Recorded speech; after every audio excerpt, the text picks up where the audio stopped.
আর যারা মত সৃষ্টি করেছিল তারা চেয়েছিল হাদি ওখানেই মারা যায়।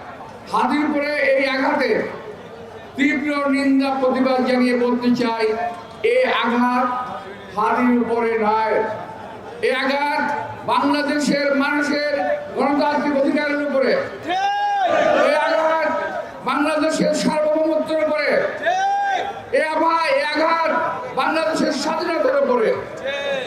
প্রিয় ভাইরা, এটাকে আমাদের প্রতিরোধ করতে হবে। এই অপশক্তির কালো হাত ভেঙে দিতে হবে, এদেরকে দাঁত ভাঙার জবাব দিতে হবে। আমি একটি কথা যদি বলি, যেটা রিজভী আহমদ সাহেব বলেছেন, হাদি গায়ে গুলি লেগেছে 2:15।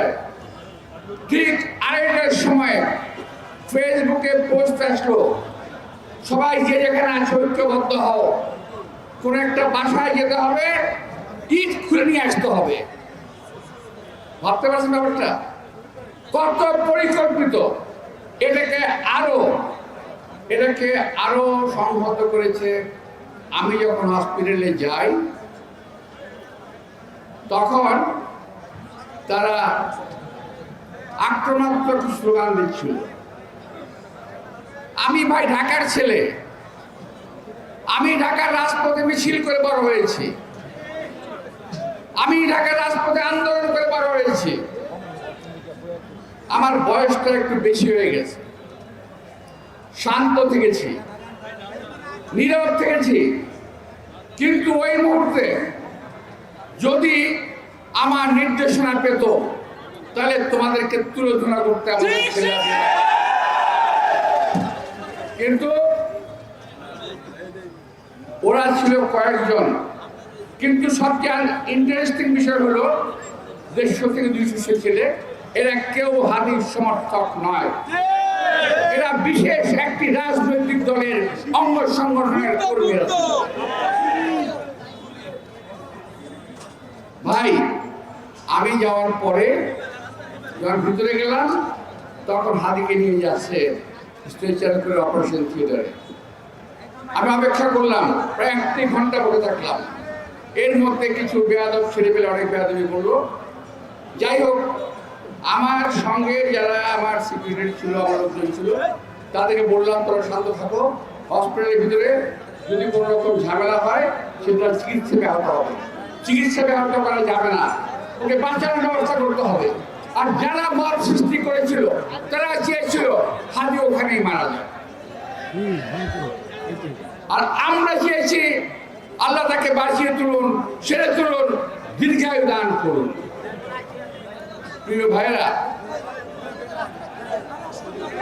অনেক ষড়যন্ত্র দেখেছি, এদের ষড়যন্ত্র 71-এ দেখেছি, এদের ষড়যন্ত্রের কথা শুনেছি, 47 সালের কথা শুনেছি, 71, অতঃপর 86, 90, 91, সকল সময় এই দলটি একটি ষড়যন্ত্রের সঙ্গে জড়িত থাকে।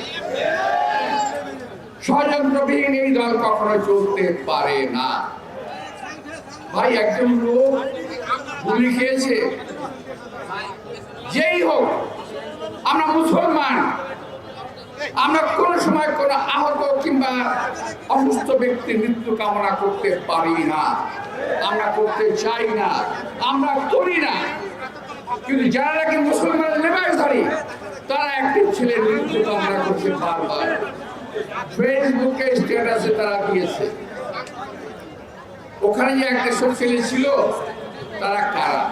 পরবর্তীতে প্রায় 150 থেকে 150 মোটরসাইকেল নিয়ে ওখানে তারা একটা মব তত্ত্বে কায়েম করার চেষ্টা করেছে। যাই হোক, আমি ওখান থেকে চলে আসি। ওরা ভেবেছিল ওদের ধমক থামক দেখলে পরে বোধহয় আমরা লেজ গুটিয়ে পালিয়ে যাব। প্রিয় ভাইরা, আমাদের নেতা কর্মীরা অত্যন্ত ধৈর্যশীল এবং সাহসী ভূমিকা রেখেছিল। কালকে যারা ছিল তাদের সবাইকে আমি আন্তরিক ধন্যবাদ জানাচ্ছি।